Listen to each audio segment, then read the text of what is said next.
Hello student, welcome to my channel. तो जैसे कि हम पढ़ा थे भारतीय संविधान का भाग 6, तो हम आगे की वीडियो को आज कंटिन्यू करेंगे। ठीक, तो आज हम पढ़ेंगे article 197, article 198, 99 and 200, 201 and 202। In 6 articles को आज हम कंप्लीट करेंगे। आगे की वीडियो में हम आगे के आर्टिकल्स को पढ़ेंगे और हम कोशिश कर रहे हैं पूरी कि ज़्यादा से ज़्यादा आर्टिकल्स कंप्लीट कर सकें और जल्द से जल्द ये जो भाग हमारा कंप्लीट हो जाए। ठीक, तो देखते हैं आर्टिकल 197 हमें क्या बताता है, किस बात की इसमें चर्चा की गई है। राज्यपाल की विधेयता पर अनुमति। राज्यपाल की विधेयता पर अनुमति के बारे में बताया गया है। राज्यपाल किसी विधेयक को मंजूरी या अस्वीकार कर सकता है। विधेयता का मतलब ये होता है कि उनके पास क्या उनको विधायक को चुनने का एक अधिकार है या नहीं है। तो हाँ, राज्यपाल जो किसी विधायक को मंजूर कर सकता है और उसको अस्वीकार भी कर सकता है। पुनर्विचार करने के लिए भी पुनर्विचार करने के लिए विधानमंडल में दोबारा भेज सकता है। हो सकता है उनसे वो दोबारा से इस बात को देखो, इस स्थान को देखो या सोचो, दोबारा विचार करें, उसके बारे में भी बताया गया है। ठीक, अब आता है आर्टिकल 198। आर्टिकल 198 में हमसे क्या कहा गया है? विधायकों की प्रक्रिया। विधायक की प्रक्रिया के बारे में बात की गई है। तो विधायक किस तरीके से बनाए जाते हैं? विधायक को विधानमंडल में पेश किया जाएगा। विधायक को कहाँ पेश किया जाएगा बेटा? विधानमंडल में।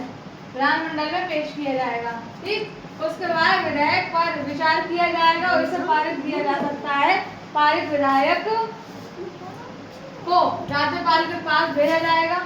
पारित, पहली बात तो उसको विचार किया जा सकता है और उसको विचार किया जाएगा, उसको पेश किया जाएगा, उसको पारित किया जाएगा। दूसरी बात, पारित विधायक को राज्यपाल के पास भेजा जाएगा। उसके बाद अगर राज्यपाल उसको मंजूरी देता है तो ठीक, अगर नहीं देता है तो उसको अस्वीकार कर देता है। राइट, अब आता है आर्टिकल 199। आर्टिकल 199 आपसे क्या कहता है? धन विधायक के बारे में बात करता है। किसके बारे में बात करता है? धन विधायक के बारे में बात करता है। बोलो नहीं, धन विधायक के बारे में बात करता है। ठीक है, धन विधायक केवल विधानसभा में पेश किया जाएगा। धन विधायक केवल कहाँ पेश किया जाएगा? विधानसभा में पेश किया जाएगा। ठीक, राज्यपाल की अनुमति के बिना पेश नहीं कर सकते। अगर राज्यपाल की अनुमति नहीं है, बिना अनुमति के, राज्यपाल की बिना अनुमति के हम बिना धन विधायक को पेश नहीं कर सकते और धन विधायक दिवस से विधानसभा में पेश किया जाएगा। ठीक, तो वह उसे पुनर्विचार करने के विधानमंडल में वापस भेजा जा सकता है। हम भूल गए पढ़ते उनको बोल रहे थे, ये वाला पढ़ रहे थे, धन विधायक वाला। ठीक है, तो अब आता है आर्टिकल 200। आर्टिकल 200 में दिया गया है राज्यपाल की अनुमति के बिना विधायक का प्रभाव। मतलब कि राज्यपाल की अनुमति के बिना विधायक का प्रभाव, बिना अनुमति के विधायक का प्रभाव क्या होगा? ठीक, यदि राज्यपाल किसी विधायक को मंजूरी नहीं करता तो वह उसे पुनर्विचार करने के लिए विधानमंडल वापस भेज सकते हैं। ठीक, इसलिए हम आपको पहले बता रखा था कि अगर विधायक किसी चीज़ को मंजूरी नहीं देता है, स्वीकार कर लेता है विधायक को, तो विधायक को जो दोबारा विधानमंडल में पुनर्विचार करने के लिए भेज दिया जाता है। अब आर्टिकल 201।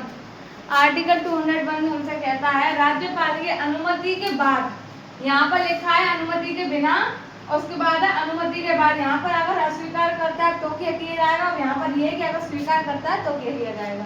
ठीक, राज्यपाल की अनुमति के बाद विधायक का प्रभाव। अगर राज्यपाल किसी विधायक को अनुमति दे देता है, उसके बाद उसका प्रभाव क्या पड़ता है, उसके बारे में बात की गई है। यदि किसी विधायक को मंजूर करता है, अगर राज्यपाल किसी विधेयक को मंजूर करता है तो वह इसे अधिनियम बना देगा और वह राज्य में लागू होगा। राज्यपाल अगर किसी भी अधिनियम को क्या कर देता है, लागू कर देता है, मतलब कि हाँ बोल देता है, तो वो क्या होगा, इस अधिनियम को अधिनियम के नाम से देगा और पूरे राज्य में लागू होगा। आता है आर्टिकल 202। आर्टिकल 202, राज्य की संचित निधि से व्यय। राज्य की संचित निधि से व्यय।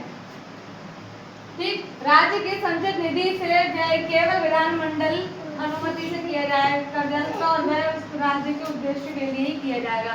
तो विधानमंडल की मंजूरी से ही जो व्यय निधि व्यय की जाती है उस देश के राज्य के लिए ही की जाएगी, उसी के द्वारा की जाएगी। ठीक, आगे बढ़ते हैं। अब इसके बारे में पूरा हो गया हमारा, आगे हम कल देखेंगे सभी को। और ये जो वीडियोस हैं वो जल्दी हम खत्म करने की कोशिश करेंगे इस आर्टिकल्स को। ठीक, थैंक यू।